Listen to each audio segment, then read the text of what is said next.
আকাশে শুভ্র মেঘের ভেলা, সূর্যটা এক কোণে বসে তার সোনালি আলো ছড়িয়ে দিয়ে যাচ্ছে।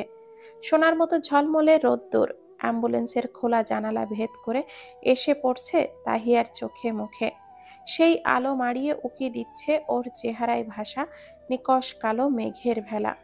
আধার নেমেছে তার চোয়ালে। মাহমুদা রিলিজের পর আজ বাসায় যাচ্ছে। ওর চেহারায় মলিনতার কারণ হচ্ছে অভিক। আসার সময় মনে হচ্ছিল হাসপাতালে একটা হীরা খচিত সময় ফেলে যাচ্ছে। এক কাপ চা হাতে দুজনের খুনসুটিময় সময়টাকে মিস করবে। বাসায় গিয়ে অভিককে এভাবে কাছে পাওয়া যাবে? আবার দূরত্ব হেসে হানা দিবে। যে যার বাসায় সারা পথ দুঃখ বিলাস করতে করতে পার করলো। অভিক বোধহয় খেয়াল করলো গন্তব্যে পৌঁছানোর পর ব্যাগপত্র নামানোর সময় যখন তাহিয়া গিয়ে অভিকের পাশে দাঁড়ালো, তখন সুযোগ বুঝে অতি নিচু স্বরে বলল, মন খারাপ কেন? কিছুটা অবাক হলো তাহিয়া। লোকটা খেয়াল করেছে। এখন যদি বুঝতে পারে মন খারাপের কারণটা সে নিজেই, তবে বাঁকা হেসে মজা নিবে। আপাতত কৌতুকের কেন্দ্রবিন্দু হওয়ার ব্যাপারে অনিচ্ছুক সে, তাই সে মিথ্যা বলল, মায়ের শরীরটা কেমন দুর্বল লাগছে, দেখে খারাপ লাগছে। কথাটা মিথ্যা নয়, পারতপক্ষে তার খারাপ লাগছে। তবে মন খারাপের কারণ অভিক সে নিজেই। অভিক বিষয়টা নিয়ে আর ঘাটালো না, অভয় দিয়ে বলল, মাস দুয়েক লাগবে পুরোপুরি ঠিক হতে, তারপর দেখবে একেবারে সুস্থ আন্টি, চিন্তা করো না। তাহিয়া আর কিছু বলল না, পাশ কাটিয়ে চলে গেল। বাসায় ফেরার পর কিছুক্ষণ বসলো অভিক। তাহিয়া তখন মায়ের শোয়ার বসার ব্যবস্থা করছে। অভিক বোধহয় ওর আসার অপেক্ষা করছিল। মায়ের কাজে সেরে বসার ঘরে আসতেই বলল, আমি চলে যাচ্ছি, দরজাটা লাগিয়ে দিয়ে যাও। চলে যাচ্ছি, কথাটা কান্নার ঢোলের মতো বাজলো তাহিয়ার কানে। কেমন যেন কান্না পেল। স্মৃতি মধুর সময় পার করে এখন যেতে দিতে ইচ্ছে করছে না অভিককে। ঠোঁট চেপে কান্না আটকে মাথা নাড়ালো। অভিক উঠে দাঁড়িয়ে দরজা অবধি গেল। দরজার বাইরে কালচে পাপোশটার ওপরে গিয়ে দাঁড়ালো। চৌখাটে দাঁড়িয়ে আছে তাহিয়া। অভিক ধীরে বলল, তোমার কিন্তু অনেক দায়িত্ব এখন তাহিয়া, দায়িত্বগুলো যথাযথভাবে পালন করো। তড়িৎ কোনো ও দায়িত্বের কথা মনে করতে পারল না তাহিয়া। বুঝল না অভিক কি বোঝাচ্ছে। ঢোকের সাথে কান্না গিলে বলল, কি দায়িত্ব জানো না তুমি? অবাক হলো অভিক। তাহিয়া মাথা নাড়ালো, দায়সারা জবাব দিল, না, আমি বরাবরই দায়িত্বে উদাসীন। কখনো সেভাবে কোনো দায়িত্ব পালন করা হয়নি, তাই ধারণাও নেই। যখন যা মনে আসে তখন তো তাই করি। থামলো, আকস্মিক আবদারের সুরে বলে ফেলল, আপনি কি আমাকে আমার দায়িত্বগুলো শিখিয়ে দেবেন একবার? কেমন বাচ্চামো সুরে আবদার করে বসলো তাহিয়া। বিস্ময়ের মাত্রা বাড়ল অভিকের। তাহিয়া এমন আবদার করবে সে কশ্চিন কালেও ভাবেনি।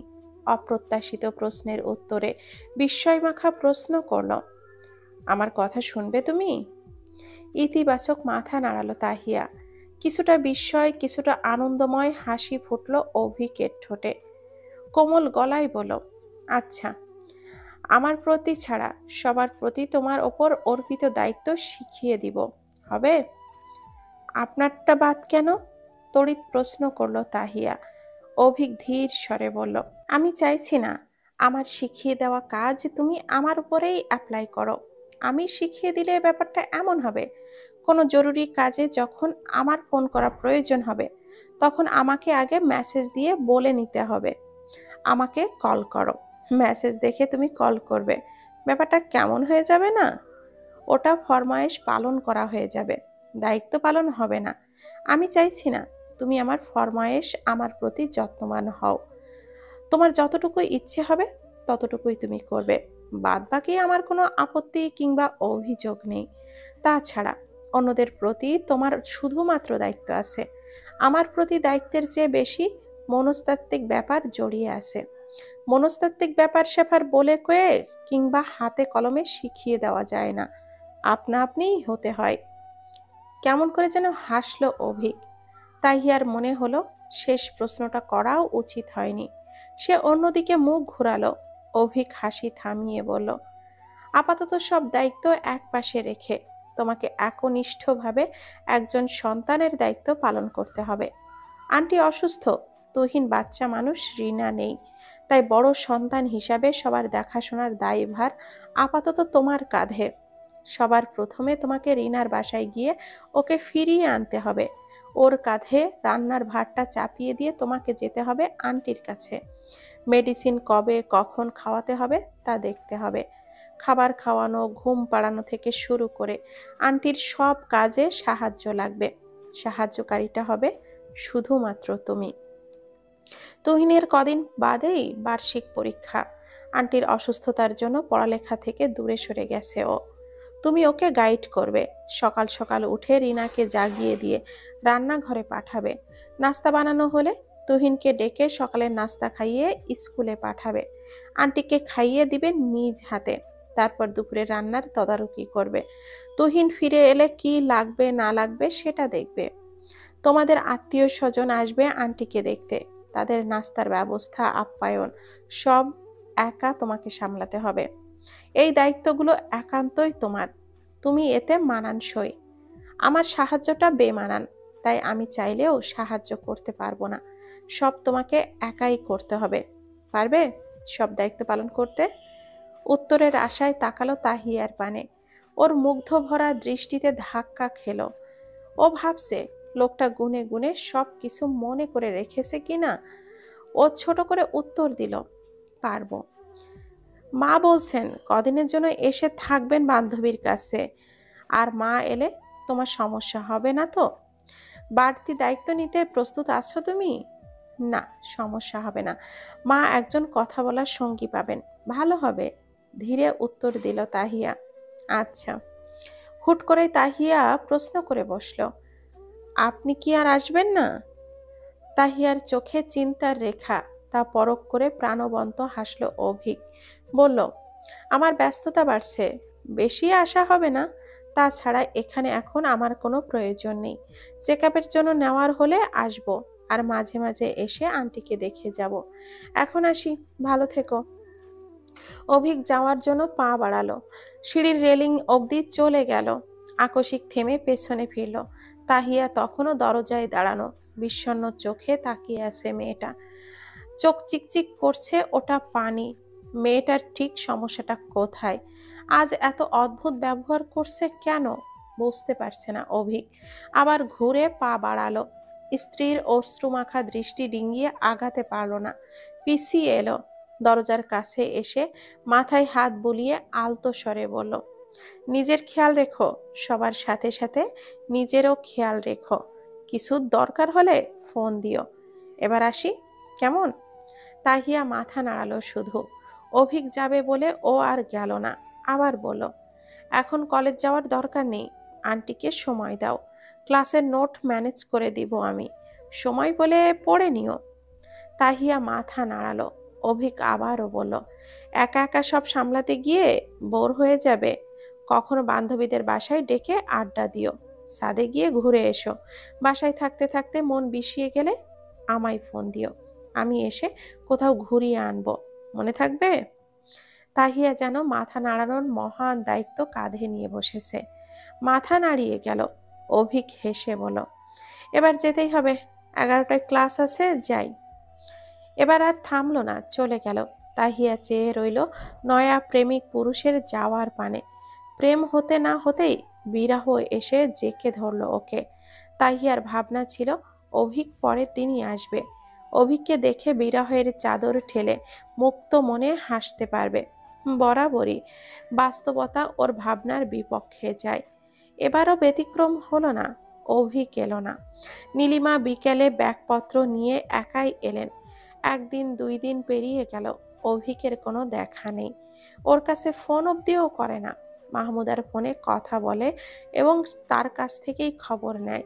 নীলিমাকে বলতে শুনেছে ভীষণ ব্যস্ততা যাচ্ছে অভিকের ওপর। যেই মেয়ের কদিন আগ অবধি বেলা 10টায় ঘুম ভাঙত, সে এখন 7টায় উঠে যায়। তুহিনকে ডেকে পড়ার টেবিলে পাঠায়, রিনাকে হাজার অনুরোধ করে ফিরিয়ে এনেছে সেই দিন। ওকে ঘুম থেকে তুলে রান্নাঘরে পাঠায়। সকলের জন্য নাস্তার মেনু বলে ফিরে আসে। মায়ের কাছে গিয়ে মাকে উঠিয়ে ফ্রেশ হতে সাহায্য করে। রিনার নাস্তা বানানো হয়ে এলে টেবিলে সার্ভ করে সবাইকে ডেকে খাওয়ায়। মাকে খাইয়ে ঔষধ হাতে তুলে দেয়। রিনা সমেত বাজারে গিয়ে বাজার করে আনে। দুপুরের রান্নার মেনু বলে। রিনাকে টুকটাক সাহায্য করে। মাঝে মাঝে মাকে দেখে আসে।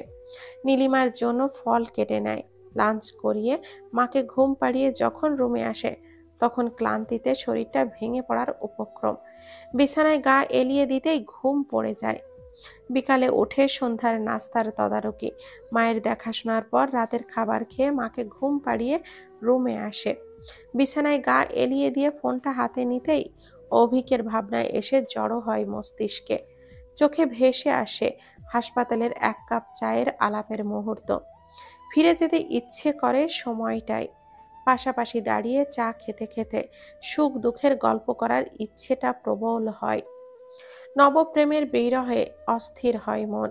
প্রেম পুরুষকে দেখার তৃষ্ণায় চোখ দুটো চাতক পাখির মতো চেয়ে থাকে। লোকটা আসে না কেন? একবার এলে কি হয়?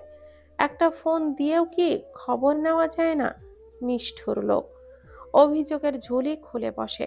ফোনের নিয়মিত কথা হয় না তাদের। হলে তো ভিডিও কল দিয়ে দেখা যেত। এখন হুটহাট ভিডিও কল দেওয়াও বেমানান লাগে। কল দেওয়ার বাহানাও খুঁজে পায় না। বিষণ্ণ মনে দুঃখ বিলাসে মত্ত হয়ে ঘুমিয়ে পড়ে। 2 দিন বাদের এক সকালে নাস্তার পর কিছুক্ষণ অবসর পেল তাহিয়া। অলস মস্তিষ্কে অভিকের ভাবনা হানা দিতেই মলিন হলো মন। কলেজে গেলে দেখা যেত। এখন তো মাকে রেখে কলেজেও যাওয়া যাবে না।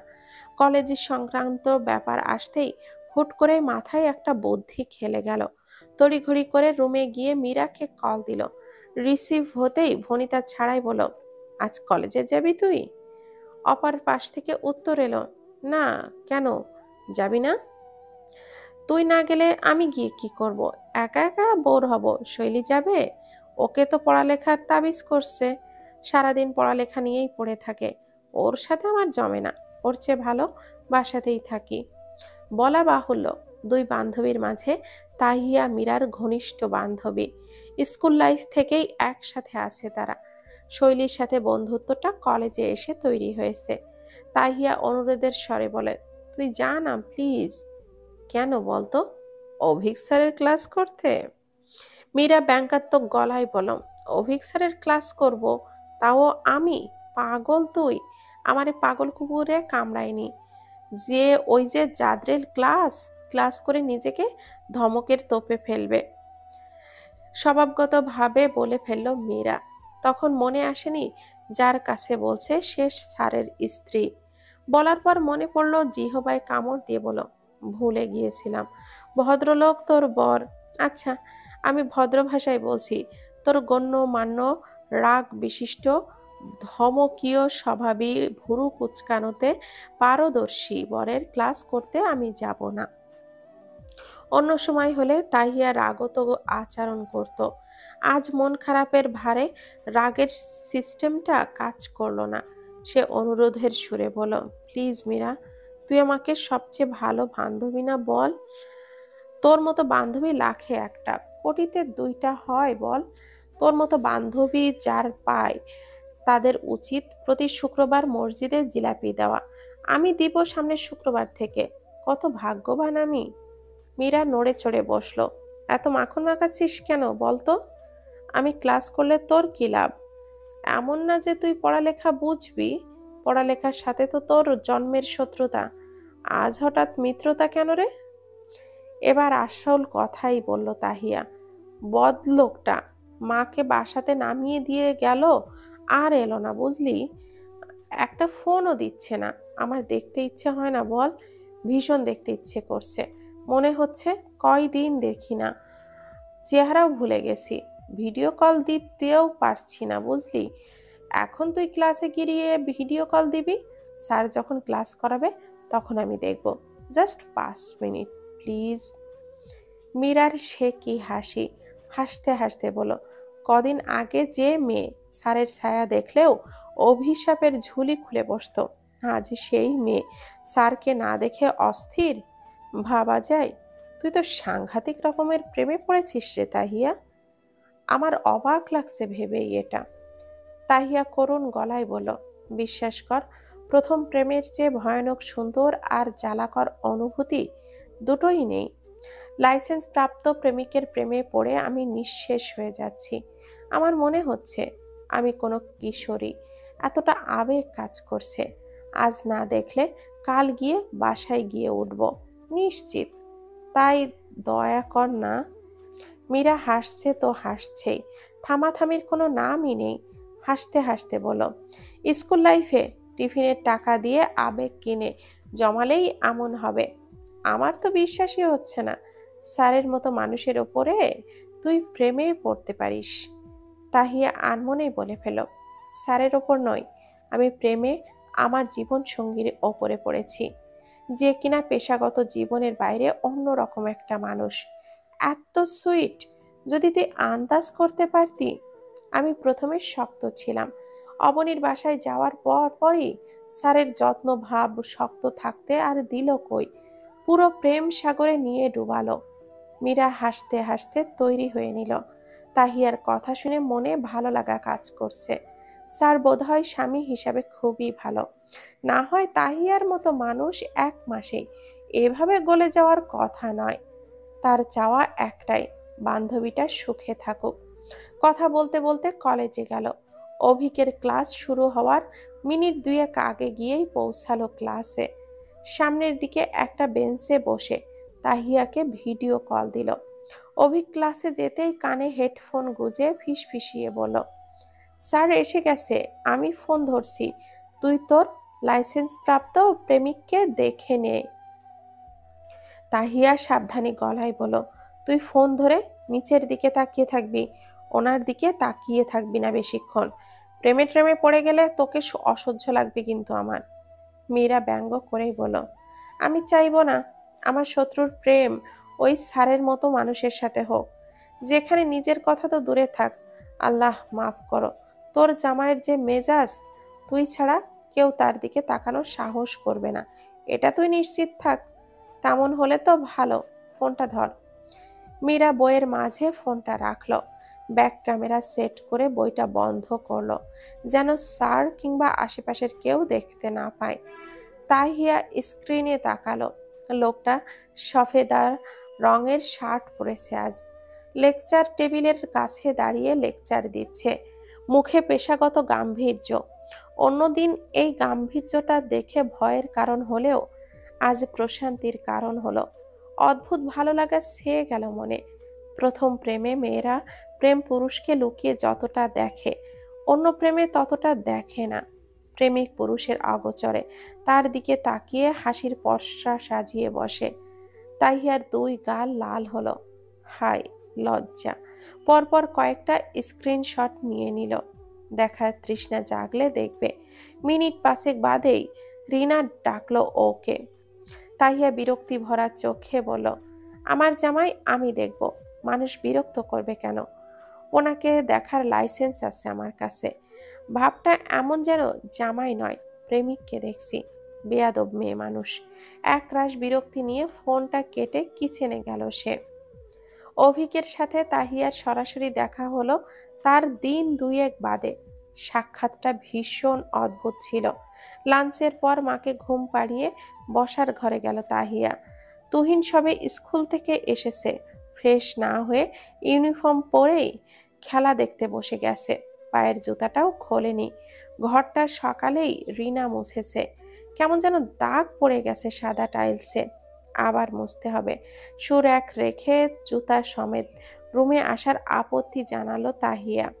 তুহিন দায়সারা ভাবে বলল, কাজের বেটি রহিমা, তোর কি রে তাতে? ব্যাস লেগে গেল ঝগড়া। প্রথমে তর্ক, তারপর তর্ক গড়ালো মারামারিতে। তুহিন ঝগড়ার মাঝেও যত্নবান, আলতো হাতে তাহিয়ার বাহুতে থাপ্পড় মারে, নয়তো কুশন হালকাভাবে আঘাত করে। রাগে অগ্নিশর্মা তাহিয়ার মার মনেই কিল ঘুষি। কয়েক ঘা যে পিঠে পড়েছে হিসাব নেই। পিঠ জ্বালা করছে তুহিনের। সে উঠে তাহিয়ার পানিটেইল বাঁধা চুলের হেয়ার ব্যান্ড খুলে নিল। তার চুল টেনে বেরিয়ে যেতে উদ্যত হলো। তাহিয়া দৌড়ে গিয়ে খপ করে ধরল। এলো পাতাড়ি কিল ঘুষি বসালো। আকস্মিক তুইন সরে গেল। তাহিয়ার সজোরে হাঁকানো চড় গিয়ে বসলো অভিকের শক্তপোক্ত বাহুতে। অভিক এসেছে মিনিট দুয়েক আগে। রিনা দরজা খুলে দেওয়ার পর নিঃশব্দে যখন বসার ঘরের দরজায় এসে দাঁড়িয়েছে, তখন মারামারিতে মত্ত দুই ছেলে মেয়েকে চোখে পড়ল তার। তাহিয়ার চোখে ভাষা রাগ আর হাত চালানোর ভঙ্গি দেখে অবাক হলো। কি ভয়ঙ্কর রাগ মেয়েটার, সাংঘাতিক। মারামারি ঠেলে ভেতরে যেতে ইচ্ছে হলো না। দরজায় দাঁড়িয়ে রইল, অপেক্ষা করলো ওদের ঝগড়া থামার। অপেক্ষার ফল মিষ্টি হয়, কিন্তু এখন মিষ্টি যে হয় এখানে না আসলে অভিকের জানা হতো না। তাহিয়ার সর্বশক্তি দিয়ে দেওয়া চড়টা হাতে পড়তেই হাতটা জ্বলে উঠল। 5 ফিট 2 ইঞ্চির উচ্চতার মেয়েটার গায়ে এত শক্তি! আবার আঘাত করতে চাইলে অভিক কেসে নিজের উপস্থিতি জানান দিল। অভিককে দেখে বিস্ময়ে কিংকর্তব্য বিমূঢ় হয়ে গেল তাহিয়া। লোকটা এখানে এলো কখন? আগের মারটা লোকটার গায়ে পড়েছে। সর্বনাশ! তুহিন শব্দ করে হেসে উঠেছে। অভিকের উদ্দেশ্যে বলল, ভাইয়া, আপনিই একমাত্র ব্যক্তি যে কিনা বউয়ের হাতে রান্না খাওয়ার আগে মার খেলেন। আপনার জন্য মায়া হচ্ছে ভাইয়া। আপনার পুরুষ নির্যাতন মামলা করা উচিত। অভিক মনে মনে বলল, রান্না মার দুটোই খেলাম, ভয়ানক টেস্ট। অভিক তাহিয়ার দিকে তাকালো। অস্বস্তিতে কাচুমাচু করছে মেয়েটা। ও করুণার ভান করে বলল, বাংলাদেশের পুরুষ নির্যাতন আইন নেই শালাবাবু। থাকলে কত পুরুষ স্ত্রী নির্যাতনের হাত থেকে বেঁচে যেত। তুহিন কড়া স্বরে বলল, আইন বাদ, ঘরোয়া শাসন করবেন, কড়া শাসনে রাখবেন, কথায় কথায় ধমক দিবেন। কথা না শুনলে সরাসরি মার ধরে চলে যাবেন। দেখবেন 1 সপ্তাহ হয়ে ঠিক হয়ে গেছে বিষয়টা। তাহিয়া রেগে তাকালো ভাইয়ের দিকে, চোখ দিয়ে বোঝালো, তোকে আমি পরে দেখে নিব। তারপর একরাশ লজ্জা কাঁধে নিয়ে রুমে চলে গেল। তাহিয়া চলে যেতেই তুহিনের চেহারার রং বদলে গেল। সে করুণ স্বরে বলল, ভাইয়া, আমি কিন্তু মজা করেছি। আপনি সিরিয়াসলি নিয়ে আপুকে মারবেন না কিন্তু প্লিজ। আমার আপুটা ভীষণ একটু ছেলে মানুষ, সহজে কথা বোঝে না, তবে মনটা ভালো। ভালো করে বোঝালেই হবে। অতি অবাধ্য হলে ধমক দিয়ে শুধু। অভিক হেসে ফেলল, বলল, আমার বংশে স্ত্রীদের অসম্মান করা হয় না। তাছাড়া স্ত্রীর গায়ে হাত তুলে পুরুষত্ব প্রমাণ করার মতো স্বভাব আমার নেই। নিশ্চিন্তে থাকো। তুহিন ধীর স্বরে বলল, ধমক দিতে পারেন, তবে জোরে দিয়েন না, যেন আপু কান্না না করে। আপনাকে আপু ভয় পায়, বেশি ধমক দিলে ভয়ে কুঁকড়ে যাবে। একটু কোমল হবেন, আপনার সহজ কথাও আপু গুরুত্বের সাথে নিবে। আমার বোনটা যাতে কষ্ট না পায়, আমার ওপর আপনার ভরসা আছে, যা যেন ভেঙে না যায়। ভাইগুলো বোধহয় এমনই হয়, বোঝ হওয়ার পর থেকেই বোনকে আগলে রাখতে শুরু করে। 9 পড়ুয়া ছেলেটা কিভাবে বিজ্ঞের মতো কথা বলছে, বড় ভাইয়ের দায়িত্ব পালন করছে, বোনের সুখ নিশ্চিত করছে, অথচ একটু আগেই বোনকে আঘাত করেছিল সে। অভিক প্রাণবন্ত হাসল। তুহিনকে তার পছন্দ হয়েছে। ছেলেটার ব্যক্তিত্ব সুন্দর, বড় হয়ে আদর্শ মানুষ হবে নিশ্চিত। তুহিনের কাঁধ চাপড়ে অভয় দিল, তোমার বোন আমার কাছে সুখেই থাকবে। তোমার অবধি অভিযোগ আসবে না। তোমার মনে জমানো ভরসা নীড় হারাবে না, সেই আশ্বাস আমি দিতে পারি। ছোট মনে এত চাপ না নিয়ে নিশ্চিন্তে থাকো। তুহিন প্রসন্ন হাসল, কৃতজ্ঞতা ভরে বলল, থ্যাংক ইউ ভাইয়া, আমি নিশ্চিন্ত থাকতে চাই। 3 বছর পরে আপনাদের অনুষ্ঠানের কন্যা সম্প্রদায়ের সময় বলতে চাই, আমি নিশ্চিন্ত। আপনি আমার বোনটাকে ঠিক সামলে নেবেন সারা জীবন, ভীষণ সুখে রাখবেন। তাহিয়া রুমে গিয়ে দরজাটা লাগালো। এরপর অভিকের সামনে যাবে কিভাবে সেটাই ভাবছে। নিশ্চিত কথা শোনাবে না, যাবে না, শুধু আড়াল থেকে উকি মেরে দেখবে, চক্ষু তৃষ্ণা মিটিয়ে চলে আসবে। সিদ্ধান্ত নিকষ কষল তাহিয়া। বসার ঘরের দরজার ফাঁক দিয়ে অভিকের দিকে তাকালো, চেয়ে রইল অপলক। তার তাকানোর মাঝে ভেতর থেকে অভিকের স্বর ভেসে এলো, এক কাপ সবুজ চা আনো তো তাহিয়া। ধরা পড়ে কাচুমাচু করলো তাহিয়া। তুহিন অভিকের পাশে বসলো, হাসলো। তাহিয়া প্রথমে লজ্জা পেয়ে ফিরে যেতে নিল, পরেক্ষণেই থেমে গেল। লোকটা চা চাইছে, তার মানে আজ এই পড়ন্ত বিকালে চায়ের কাপে আলাপ হবে। এই যে হাসপাতালে রাতের মতো, সে যদি এক কাপ দুধ চা আর এক কাপ সবুজ চা নিয়ে যায়, লোকটা কি বারান্দায় বসবে? তাকে সময় দিবে? এলোমেলো ভাবনা নিয়ে দ্রুত রান্নাঘরে গেল। রিনাকে বলল চা বসাতে। বাতাসে বহিছে প্রেম, নয়নে লাগিল নেশা। কার যে ডাকিল পিছে, বসন্ত এসে গেছে। গান গাইতে গাইতে সিঁড়ি বেয়ে ওপরে উঠছে তাহিয়া। প্রায় মাস দেড়েক বাদে আজ কলেজে এসেছে সে। মাহমুদা অনেকটাই সুস্থ, একা একা চলাফেরা করতে পারে। মেয়েকে আজ তিনিই কলেজে পাঠিয়েছেন। কলেজে পা দিতেই খুশিতে মনটা ভরে এলো তাহিয়ার। আজ থেকে অভিককে নিয়মিত দেখতে পারবে, আর মীরার মাধ্যমে ভিডিও কলে দেখতে হবে না তাকে। এর মাঝে অভিক ৩-৪ বার এসেছে, তাও মাহমুদাকে চেক আপের জন্য নিয়ে যেতে, আর আসেনি।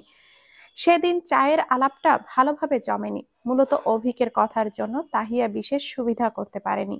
অভিকের সাথে একান্তে সময় কাটাবে বলে তুহিনকে কায়দা করে মায়ের ঘরে পাঠিয়ে দিয়েছিল। চা বানানো হয়ে এলে কাপে ঢালতে ঢালতে তাহিয়া ডেকেছিল, তুহিন এদিকে আয় তো।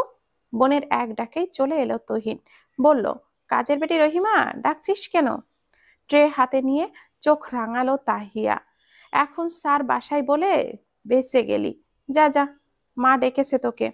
মায়ের মতলব শুনে একেবারে তুহিন কথা না বাড়িয়ে অন্যদিকে মোড় নিল। ট্রে হাতে রান্নাঘর থেকে বেরিয়ে তাহিয়া ওকে পিছু ডেকে বলল, মায়ের কাছে গিয়ে বসে থাকবি, একদম বসার ঘরে আসবি না।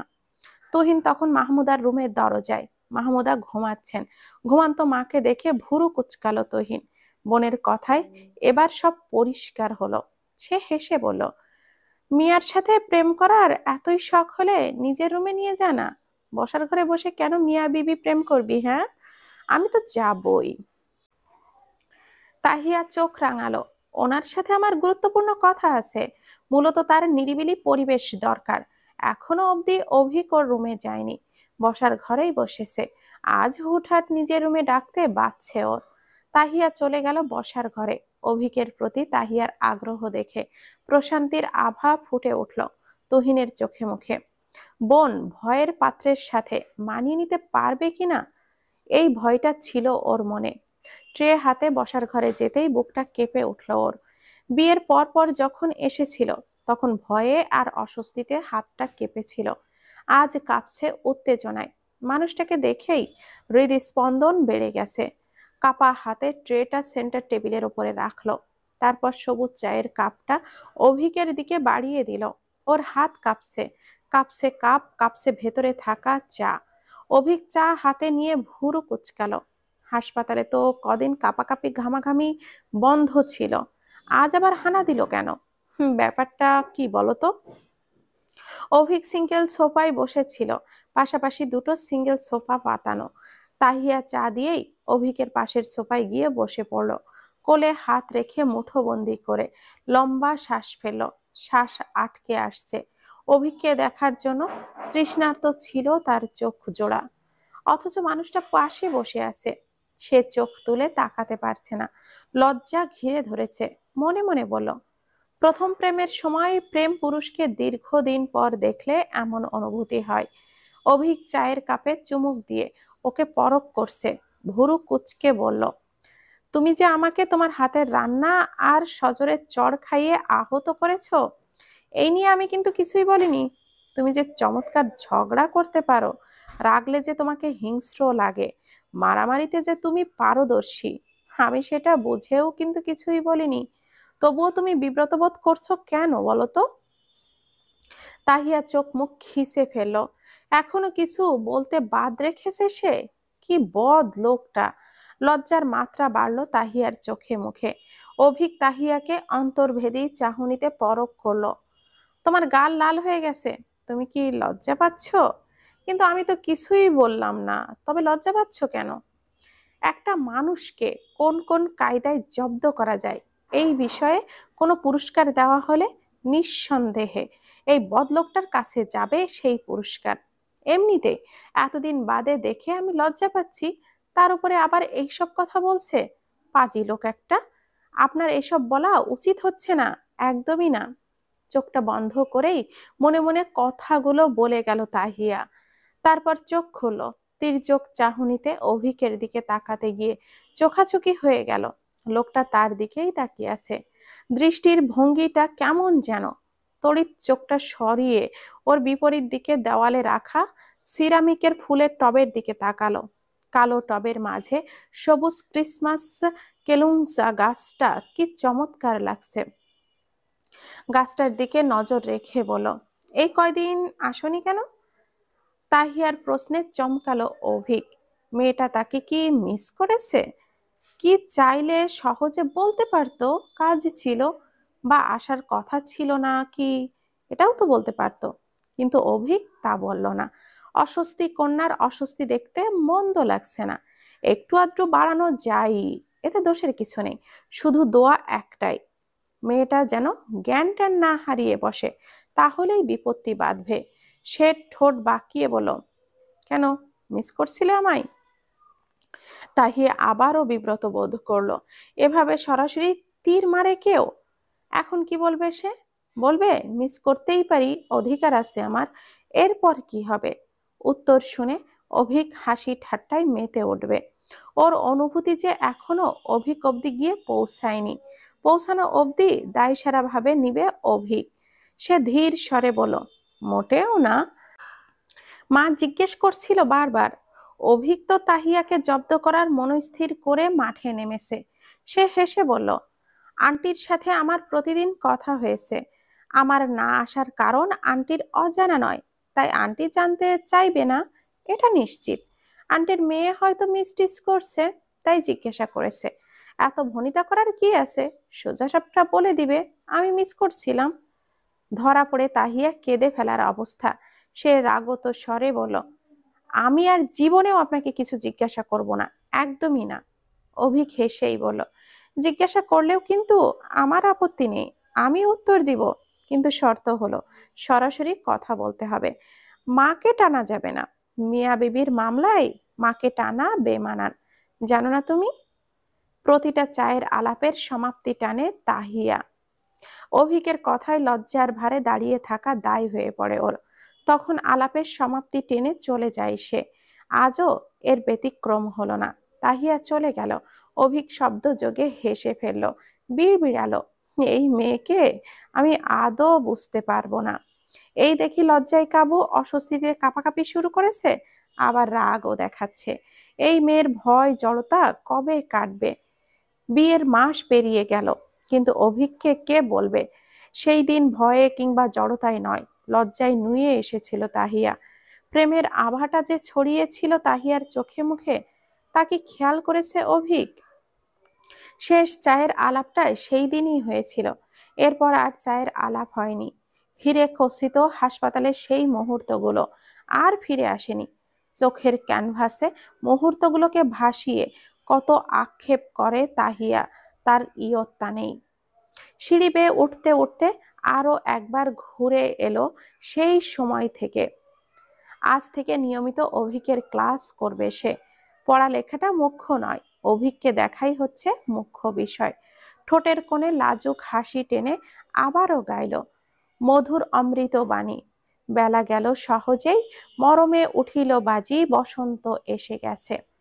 তার গানের মাঝে আকস্মিক কেউ বলে উঠল, বাহ, কলেজে আসতে না আসতেই বসন্তের দক্ষিণা হাওয়ায় দোলা দেওয়া শুরু করেছে। পুরুষালী স্বর কানে বাজতেই তাহিয়া গান থামালো, আশপাশ চাইলো। ওর পেছনে সেই মানুষটি দাঁড়ালো যার জন্য এই অঘ্রাণ মাসে বসন্ত এসে গেছে ওর ঋতুতে।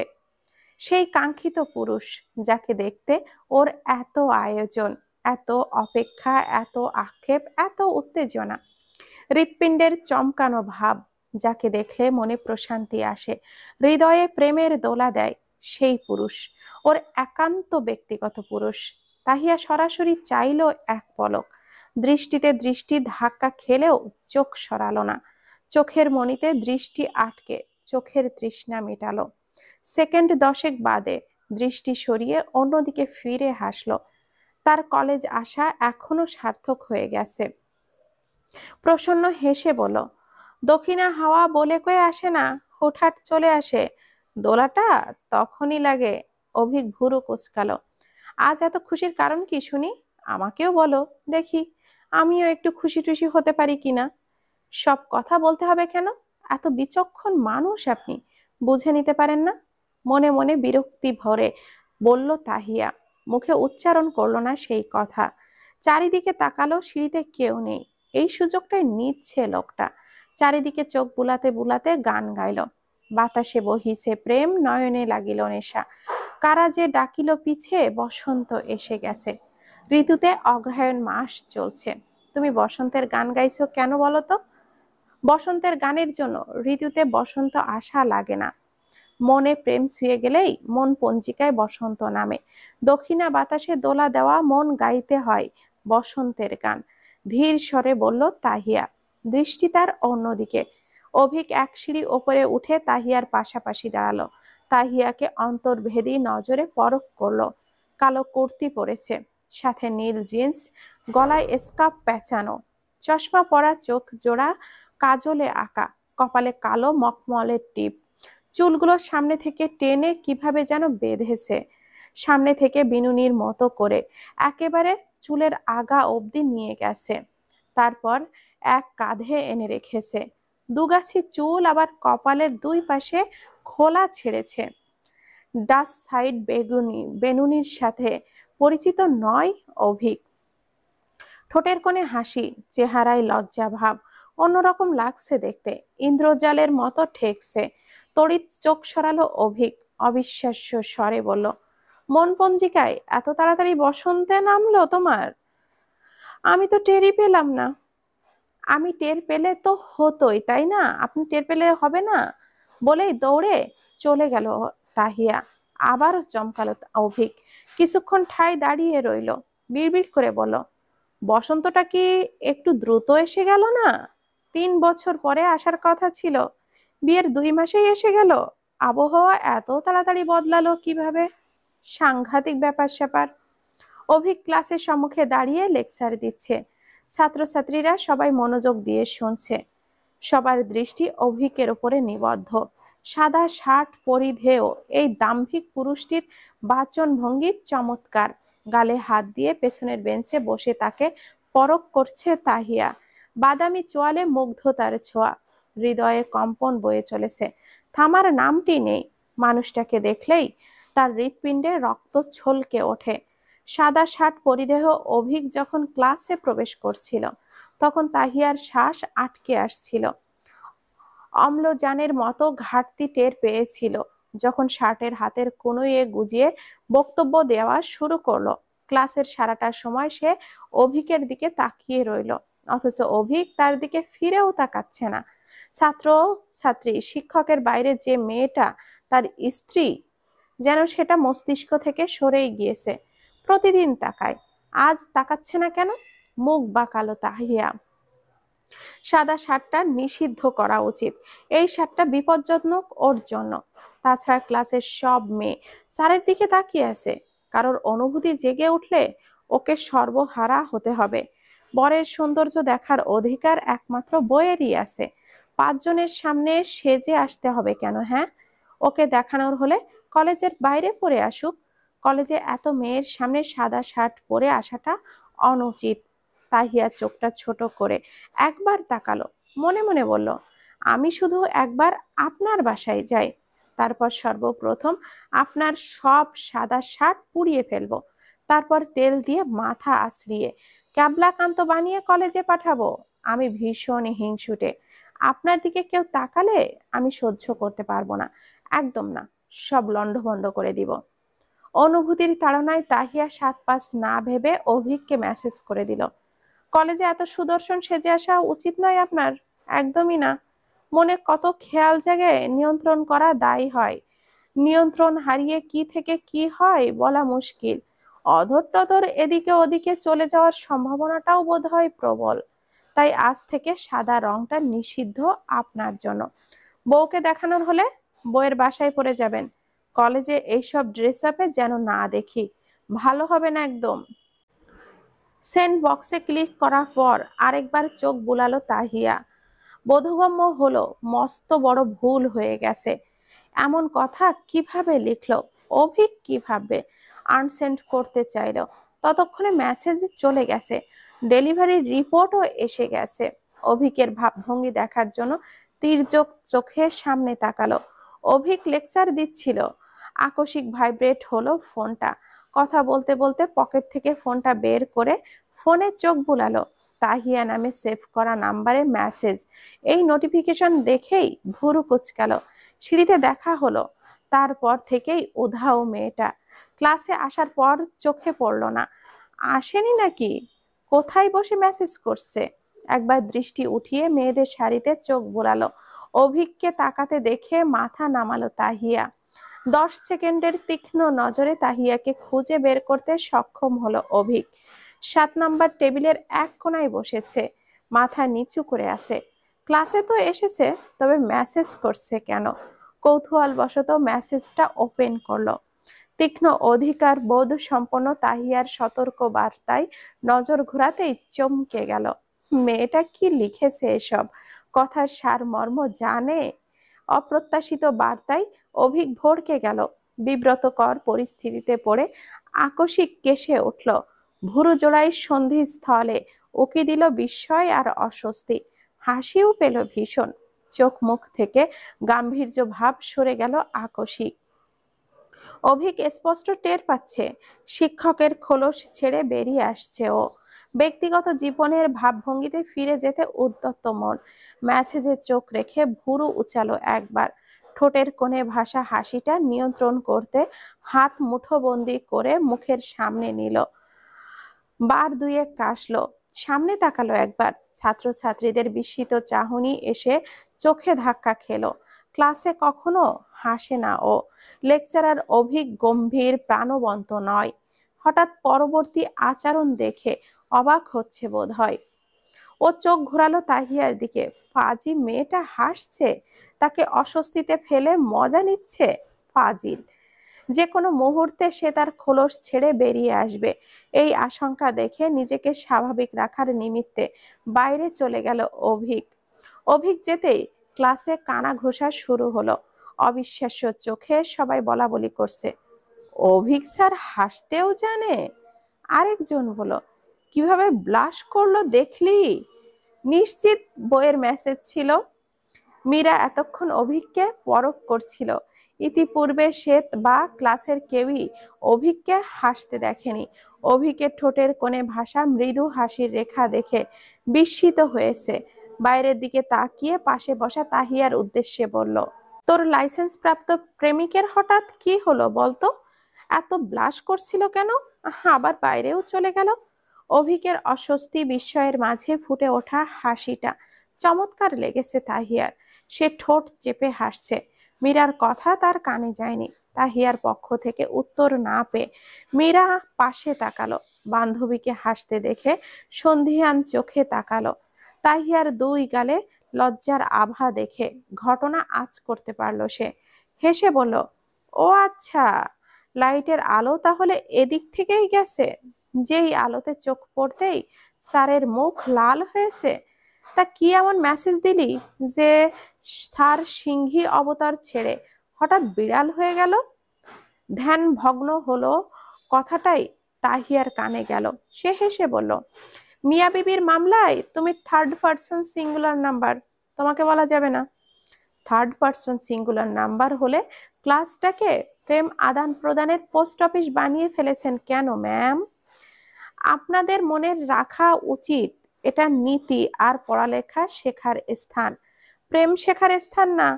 মীরা ব্যঙ্গাত্মক গলায় বলল। মীরার সামনে বই খোলা ছিল। তাহিয়া বইটা টেনে বলল, শিখেছিস পড়া? দেখি বলতো। মীরা থতমত খেলো। পড়ালেখার পটাও তার আয়ত্তে নেই। কথা ঘুরিয়ে বলল, স্যার যে হাসবে, আমি আগে জানলে ক্লাসের বাইরে টিকিট কাউন্টার বসাতাম, জন প্রতি 5 টাকা টিকিট নিয়ে স্যারের হাসি দেখাতাম। চিন্তা কর কত টাকা ইয়া হতো। হাসি বিক্রি করে বসুন্ধরায় ফ্ল্যাট কিনতে পারতাম। মিস হয়ে গেল রে। তাহিয়া কিছু বলবে তার আগে মেসেজ টোন বেজে উঠল। তড়িঘড়ি করে ফোনটা হাতে নিয়ে চেক করলো।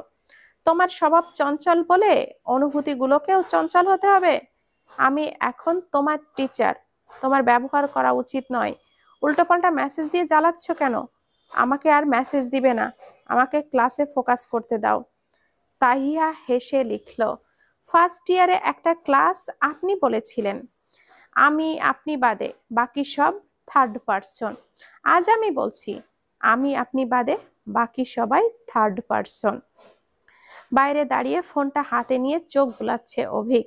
এত পাজি কেন মেয়েটা? তাকে খোঁচা মারছে? ফাজলামো ছাড়ো তাহিয়া, আমাকে ক্লাস করতে দাও। তাহিয়া আবারও লিখলো, ক্লাসের সবাই বলা বলি করছে আপনি নাকি বইয়ের কথায় ব্লাশ করছেন। ঘটনাটা সত্যি কি স্যার? অভিক উত্তর না দিয়েই লিখলো, ভীষণ জ্বালাচ্ছ কিন্তু তুমি। শুধু কলেজ টাইম শেষ হতে দাও, তারপর আমিও দেখব বসন্তটা ঠিক কতক্ষণ থাকে। এবার ভয় পেল তাহিয়া, লোকটা কি করবে?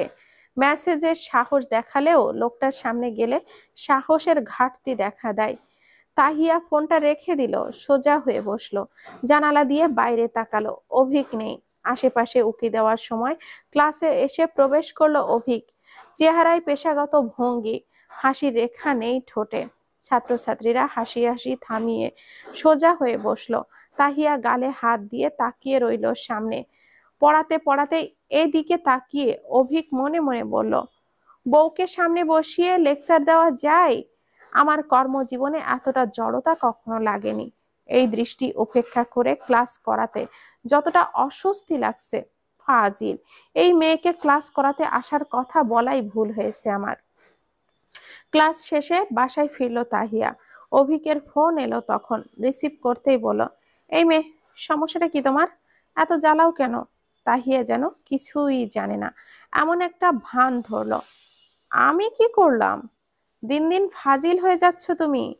তাহিয়া মুখ চেপে হাসলো।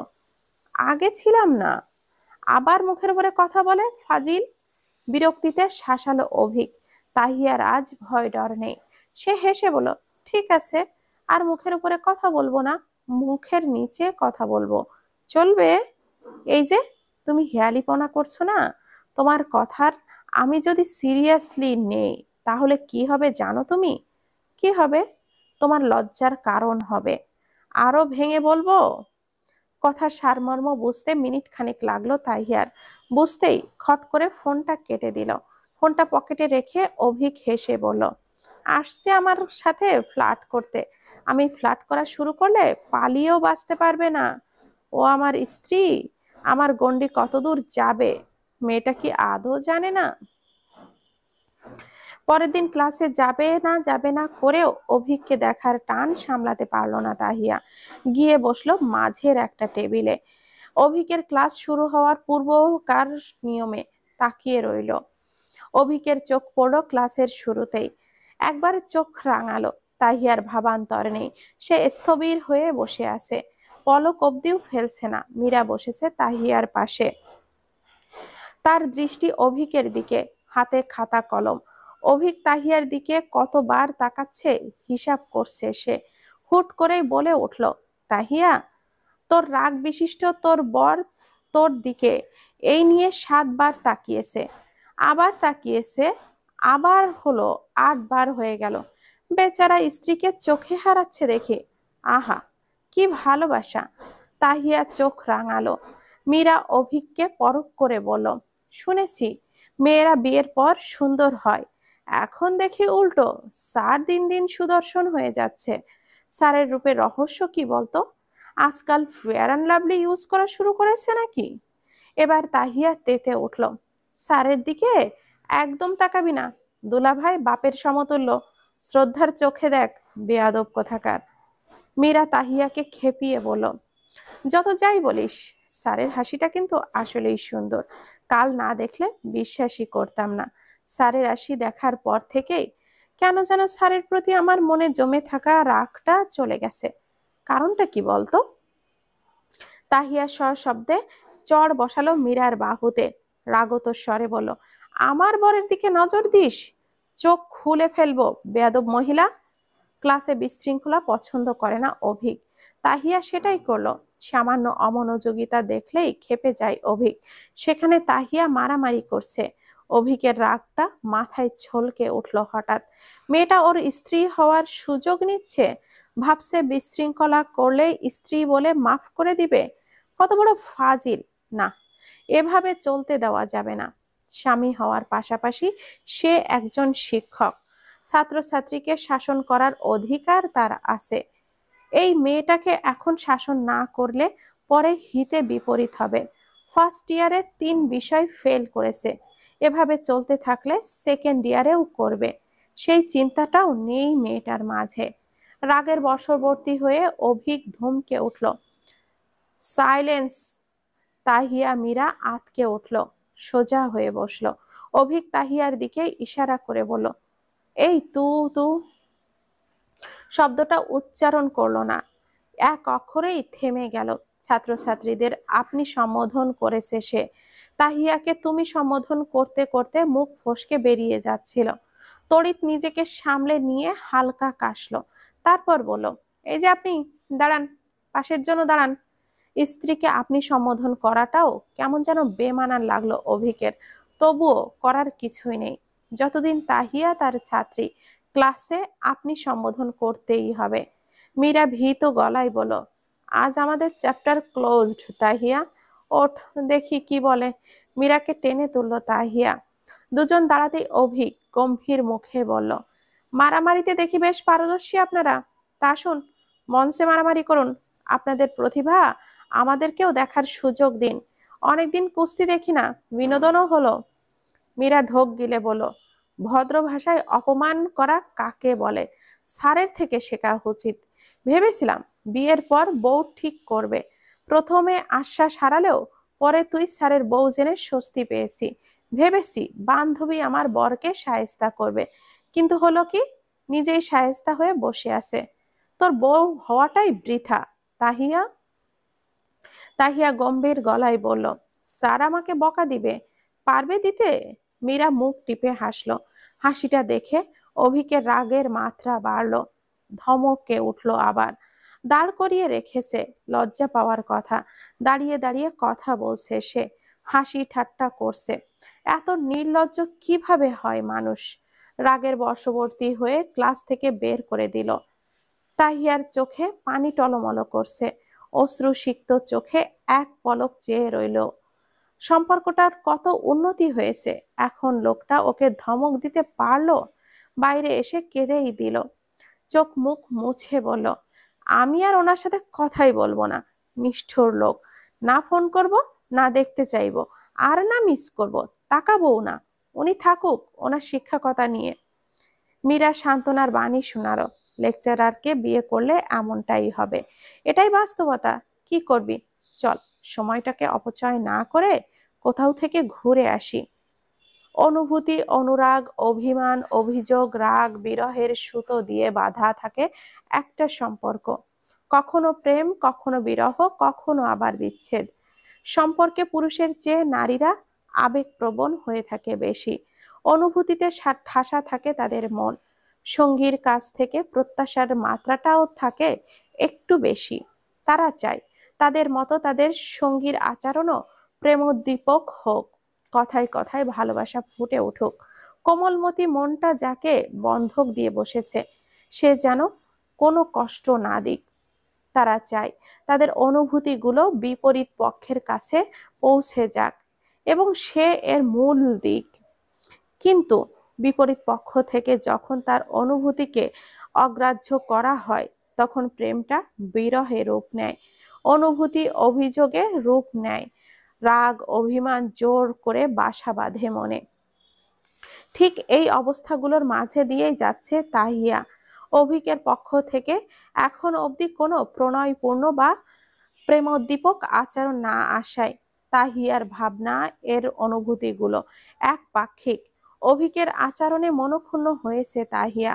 সম্পর্কের বয়স বৃদ্ধির সাথে সাথে অভিক কোমল হয়েছে ওর প্রতি। এতটা কঠোরতা দেখায়নি, ওর বদ্ধমূল ধারণা ছিল। আর যাই হোক, দ্বিতীয়বার অভিক তাকে এভাবে ধমক দিবে না। ওর ভ্রান্ত ধারণা ক্ষান্ত করে ধমক দিল, সেই সাথে ক্লাস শুদ্ধ ছেলে মেয়ের সামনে অপমান করে বের করে দিল। কিভাবে পারলো লোকটা? একটা বার বুক কাঁপেনি? সেদিন তো কত বড় সংলাপ ছেড়েছিল, সঙ্গীকে এই করবে সেই করবে, অথচ কাজের বেলায় শূন্য। কোনোভাবেই মানতে পারছে না তাহিয়া। কখনো রাগে ফোঁসফোঁস করছে, কখনো আবার কেঁদে ভাসাচ্ছে। দ্বিতীয়বার সেই ক্লাসে আর যাবে না, ক্লাসের সাথে কথাও বলবে না, স্যারের সাথেও না। কলেজে গেলেও মোটেও ক্লাসে যাবে না। আবেগপ্রবণ মানুষ বলেই হয়তো ছোটখাটো ঘটনাকে টেনে এত লম্বা করছে। এক পক্ষ যখন অভিমানের সাগরে হাবুডুবু খাচ্ছে, অন্য পক্ষ তখন নির্বিকার। ঘুণ অক্ষরেও তার জানা নেই অর্ধাঙ্গিনীর অবস্থা। সেই দিন কলেজ থেকে বাসায় ফেরার পরপরই জানতে পারলো তার দাদি রেবুনেন্নেসার শরীর ভালো যাচ্ছে না। বার্ধক্যজনিত কারণে অনেকদিন যাবতই অসুস্থ। আকস্মিক অসুস্থতার মাত্রা বেড়ে বিছানায় পড়েছেন। জীবন মৃত্যুর সন্ধিক্ষণে দাঁড়িয়ে আছেন। দাদির এহেন অবস্থার কথা শুনে বাবা মাকে নিয়ে অভিক ছুটেছিল গ্রামের পথে। আত্মীয় স্বজনে ভরা ছিল বাড়ি। অনেক দিন পর বাড়ি যাওয়ার আলাপ আলোচনায় ব্যস্ত ছিল। দুপুরের ঘটনা মাথা থেকে সরেই গিয়েছে। ঘুমানোর সময় তাহিয়ার খোঁজ নেওয়ার জন্য ফোন হাতে নিয়ে টের পেল নেটওয়ার্কের ঘাটতি। ফোন করা হলো না আর।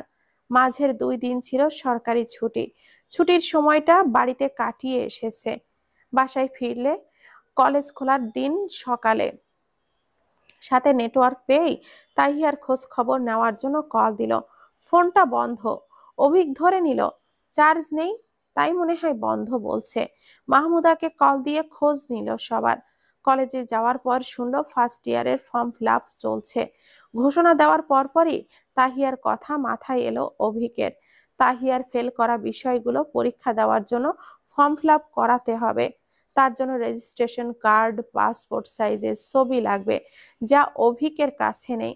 তখন ডেস্কে বসে কল করলো তাহিয়াকে। এবার কল ঢুকলো ঠিকই, তবে রিসিভ হলো না। সকালে মাহমুদার কাছে যখন ফোন করেছে তখন তাহিয়া ঘুমাচ্ছে। আজ কলেজে না যাওয়ার ওর সিদ্ধান্ত। মাকে নাকি স্পষ্ট জানিয়েছে বেশ বেলা অবধি সে ঘুমাবে। এখনো ওঠেনি। না পেয়ে মেসেজ করে দিল অভিক। ফোনটা বিছানায় পড়ে আছে। তার পাশে বসে অগ্নি দৃষ্টিতে ফোনের দিকে তাকিয়ে আছে তাহিয়া। যেন ফোন নয়, স্বয়ং অভিক তার পাশে বসা। রাগটা অভিক ভেবে ফোনের ওপরে ঝাড়ছে। আমাকে ক্লাস থেকে বের করে দিয়ে এখন কল করতে আসছে, তাও 3 দিন পর। ধরবো না কল, মরে গেলেও না। কত বড় নিষ্ঠুর! আমাকে ধমক দেয়, একটুও দয়া মায়া নেই, আছে শুধু দায়িত্ব। দায়িত্ব দিয়ে কি হবে যদি ভালোবাসাই না থাকে? লাগবে না এমন দায়িত্ব, একদমই না। থাকুক নিজের গম্ভীরতা নিয়ে, আমার কথা ভাবতে হবে না। বদলোক একটা। ফোনটা খাটের অন্যদিকে ছুঁড়ে ফেললো। কলটা বেজে কেটে গেল, আবারও এলো, কেটে গেল। তাহিয়ার রাগ বর্ষণ তখনও চলছে। অভিকের কল যেন রাগের মাত্রা বাড়িয়ে দিয়েছে। একটা সময় কল দেওয়া বন্ধ হয়ে গেল। বকাবকি ছেড়ে শান্ত হয়ে এলো তাহিয়া। ফোনটা বন্ধ করার জন্য হাতে নিল। বদলোকটার কল আসারও দরকার নেই। ফোনটা হাতে নিতেই মেসেজ নোটিফিকেশন চোখে পড়ল।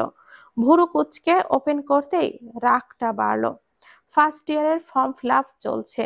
আমি সব ফর্মালিটি পূরণ করে নিব। তুমি শুধু কাল কলেজে আসার সময় রেজিস্ট্রেশন কার্ড আর ছবি নিয়ে আসো। লোকটার জন্য কল দিয়েছে, এর জন্যই কল দিয়েছে। ও ভেবেছিল রাগ ভাঙাতে কল দিয়েছে, অথচ লোকটা স্বাভাবিক, যেন জানেই না তার ধমকে বিপরীত পক্ষ বেঁকে বসেছে। সত্যি জানে না তার রাগের কথাটা, নাকি জেনেও প্রাধান্য দিচ্ছে না? কোনটা? রাগ মনে পুষে রাখা মানুষ শ্রেণীর ভিন্নতা আছে। কেউ নীরবে অভিমান করে যায়, বিপরীত পক্ষকে জানতেও দেয় না। রাগ মনে পুষে স্বাভাবিক ভঙ্গিতে চলে, বিপরীত পক্ষ জানলো কি জানলো না, এতে তাদের কিছুই যায় আসে না। আবার কিছু মানুষ আছে যাদের মুখ্য কথা হলো তারা যে রাগ করেছে এটা বিপরীত পক্ষকে জানতেই হবে, অনুতপ্ত হতে হবে এবং তার রাগ ভাঙাতে হবে। রাগ ভাঙাতে এলে তারা রাগ প্রকাশের মাধ্যমে রাগের অধ্যায় বন্ধ করবে। তাহিয়া দ্বিতীয় শ্রেণীর মধ্যে পড়ে। ওর কথা হচ্ছে ওর রাগের কথা অভিককে জানতে হবে, অনুতপ্ত হতে হবে। মুখে নেতিবাচক ভাব প্রকাশ করলেও মনে মনে ঠিকই চায় অভিক তার রাগ ভাঙাক। সেই অনুভূতির অনেক গভীরে চলে গেছে, যেখান থেকে এই মুহূর্তে বেরিয়ে আসা সম্ভব নয়। প্রথমে পণ করেছে অন্তত সপ্তাহ খানেক কলেজে যাবে না, অভিকের ক্লাসে তো যাবেই না, অভিকের মুখোমুখিও হবে না। কিন্তু এখন সিদ্ধান্ত বাতিল করলো, কলেজে যাবে, অভিকের মুখোমুখি হবে, ওকে বোঝাতে হবে তাহিয়া রেগে আছে, গিয়ে কিছু রাগও ঝেড়ে আসবে। এতে যদি কিছুটা প্রশান্তি আসে তবে মন্দ কি। রেজিস্ট্রেশন কার্ডকেই মাধ্যম হিসাবে বেছে নিল তাহিয়া। রাগের বশবর্তী হয়ে পরের দিন গেল কলেজে। প্রথম ক্লাস শেষ হওয়ার পর ডিপার্টমেন্টে গেল। অফিস রুমের সামনে গিয়ে ভেতরে উকি দিল। ডিপার্টমেন্ট হেড আর অভিক বসে কথা বলছে, আর কেউ নেই। জাহাঙ্গীর স্যারের সামনে বিশেষ সুবিধা করতে পারবে না বলে ফিরে যেতে উদ্যত হলো তাহিয়া। তা বাড়তেই জাহাঙ্গীর সাহেবের চোখ পড়ল। তাহিয়াকে দেখে তিনি হাসলেন, অভিকের উদ্দেশ্যে বলেন, তোমার মেসেজ এসেছে, দেখে আসো। অভিক দরজার দিকে তাকালো, তাহিয়াকে যেতে দেখা যাচ্ছে। অভিক স্মিত হেসে বলল, রেজিস্ট্রেশন কার্ড দিতে আসছে, বিশেষ কিছু নয়। থেমে গেল, উঁচিয়ে বলল, তাহিয়া ভেতরে এসো। শুনেও ভেতরে গেল না তাহিয়া, বারান্দায় গিয়ে দাঁড়িয়ে রইল। ওকে আসতে না দেখে জাহাঙ্গীর সাহেব উঠে দাঁড়ালেন, হেসে বলেন, আমার সামনে আসতে দ্বিধা লাগছে বোধ হয়, তোমরা কথা বলো, আমি আমার রুমে যাই। জাহাঙ্গীর সাহেব বেরিয়ে গেলেন। তাকে বেরিয়ে যেতে দেখে হাঁপ ছাড়লো তাহিয়া। লম্বা শ্বাস ছেড়ে রুমে প্রবেশ করলো। অভিকের দিকে এক নজর পড়লো, তড়িৎ চোখ সরালো। এটা চেহারা নয়, ইন্দ্রজাল। তাকালে বধ নিশ্চিত। রাগ টিকবে না বেশিক্ষণ, তাকানো যাবে না। এই মুহূর্তে ওর মাঝে রাগকে বিচরণ করাতে হবে। ভীষণ রাগ। রাগের মাত্রা বাড়াতেই সেদিন ক্লাসের ঘটনাটা মনে করে নিল। দারুণ কাজ হলো। রাগ বেড়ে চূড়ায় পৌঁছালো। তাহিয়ার হাতে ডকুমেন্টের খাম, যার ভেতরে রেজিস্ট্রেশন কার্ড আর ছবি আছে। ডেস্কের কাছে গিয়ে শব্দ করে রাখলো খামটা, দৃষ্টি অন্যদিকে। তাহিয়ার এহেন আচরণে অভিক বেশ চমকালো। তাহিয়ার চোখে মুখে রাগের উল্কি আঁকা দেখা যাচ্ছে। বিস্ময়ের মাত্রা বাড়লো। হলো কি এই মেয়ের, হ্যাঁ এত রেগে আছে কেন? ভুরু কুচকে বলো, ক্লাসে আসোনি কেন? কেন আসবো, আপনার ধমক খেতে? কথাটা বলতে ইচ্ছে করলো তাহিয়ার, কিন্তু করলো না। সে বদলোকটার সাথে কোনো কথা বলবে না। সিদ্ধান্তে অটল তাহিয়া। নীরবতায় গা মারিয়ে অন্যদিকে তাকিয়ে ফোঁস করছে। উত্তর না পেয়ে অভিক আবারও বলল, ক্লাস ব্লাঙ্ক দিয়ে কোথায় গিয়েছিলে? তাহিয়া উত্তর দিল না। অভিক প্রশ্ন পাল্টালো, আমার ফোন কেন তোলনি? তাহিয়া এবারও কোনো উত্তর দিল না। অভিক আবারও বলল, চেহারায় এত রাগ কেন, হয়েছেটা কি? ক্লাস থেকে বের করে দিয়ে বলছে হয়েছেটা কি? সিদ্ধান্তে ফাটল ধরলো তাহিয়ার। এই পর্যায়ে চুপ থাকতে না পেরে ঝাঁঝালো স্বরে বলল, আপনি ভীষণ খারাপ, আমি খারাপ মানুষের সাথে কথা বলি না। বিস্ময়ের সাথে অভিক প্রশ্ন করলো, রাগটা আমার উপর? তা খারাপ হওয়ার মতো কি করেছি আমি? অভিকের না জানার ভান। তাহিয়ার রাগ বাড়লো। সে তেজি স্বরে বলল, জানতে হবে না আপনার। খামটা টেবিলের ওপরেই ছিল। রাগের পরিমাণ এতটাই বেশি ছিল যে অভিকের সাহায্য নেওয়াও নীতি বিরুদ্ধ হয়ে গেল। যার কাছে ওর অনুভূতির মূল্য নেই তার কোনো সাহায্য লাগবে না। রাগের বশবর্তী হয়ে টেবিল থেকে খামটা টেনে বেরিয়ে গেল। অভিক হতবিহ্বল হয়ে বসে রইল। ঘটনার আকস্মিকতায় হতভম্ব সে। তাহিয়ার এই আকাশচুম্বী রাগের কারণটা ধরতে পারছে না। গত 2 দিন তো বাড়িতেই ছিল, মেয়েটার সাথে কথা হয়নি। কোথাও কথা না বলায় ক্ষেপে যায়নি তো আবার? কিন্তু ওদের তো নিয়মিত কথা হয় না, প্রয়োজনে মিনিট খানেক কথা হয়, তাও কালে ভদ্রে। সেক্ষেত্রে রাগার তো কোনো সুযোগ নেই। তবে রাগলোটা কেন? মাথা ভর্তি চিন্তা নিয়ে অভিক বসে গেল তাহিয়ার রাগের কারণ বিশ্লেষণ করতে। বিগত দিনের ঘটনা আওড়াতেই ক্লাস থেকে বের করে দেওয়ার কথা মনে পড়ল। অনুধাবন করলো শাসনের পর্ব বোধহয় একটু বেশি ভারী হয়ে গেছে। কিন্তু অভিক তার অবস্থান থেকে সঠিক। তাহিয়ার আচরণ ক্ষমার অযোগ্য বলেই শাস্তি পেয়েছে। এটা রেগে যাওয়ার মতো ব্যাপার বলে মনে হলো না। পরেক্ষণেই মনে হলো যার প্রসঙ্গ আসছে তার রাগের বাস নাকের ডগায় একেবারে। পান থেকে চুন খসলেই রাগ এসে হানা দেয়। এখন এই রাগ কবে পড়বে তা হচ্ছে মুখ্য কথা।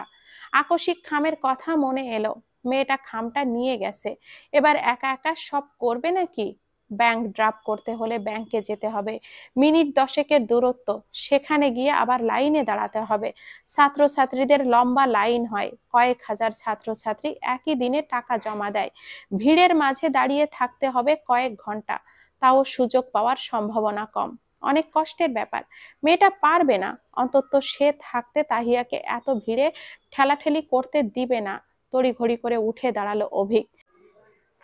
তাহিয়াকে কল দিতে দিতে বের হয়ে এলো। করিডোরে হাঁটতে গিয়ে দেখলো মেয়েদের কমন রুমের সামনে দাঁড়িয়ে আছে, ফোনটা ওর হাতেই। অভিককে দেখে অন্যদিকে ফিরে গেল, ফোন বাজছে হাতে। অভিকের চোখের সামনেই ওর কলটা কেটে দিল। অভিক মেসেজ করলো, ভুলেও ব্যাংকের দিকে যাবে না, ওখানে অনেক ভিড়, ঘন্টার পর ঘন্টা লাইনে দাঁড়িয়ে থাকতে হবে, তাও সুযোগ পাবে না। আমার এক বন্ধু আছে, ওকে দিয়ে করে নিব। তোমাকে যেতে হবে না, ব্যাংক ড্রাফট হয়ে গেলে রিসিট নিয়ে বাকি ফর্মালিটি আমি পূরণ করে নিব, তুমি খামটা রেখে যাও। তাহিয়ার ভাবনা ছিল মীরাকে দিয়ে দিবে ওর টাকাটা, নিজে যাবে না। কিন্তু অভিকের মেসেজ দেখে জেদ চাপলো, সে যাবেই। লোকটার কথা সে শুনবে না, জুতো মেরে গরুদানের দরকার নেই তার। সে লিখলো, আমি তো যাবই।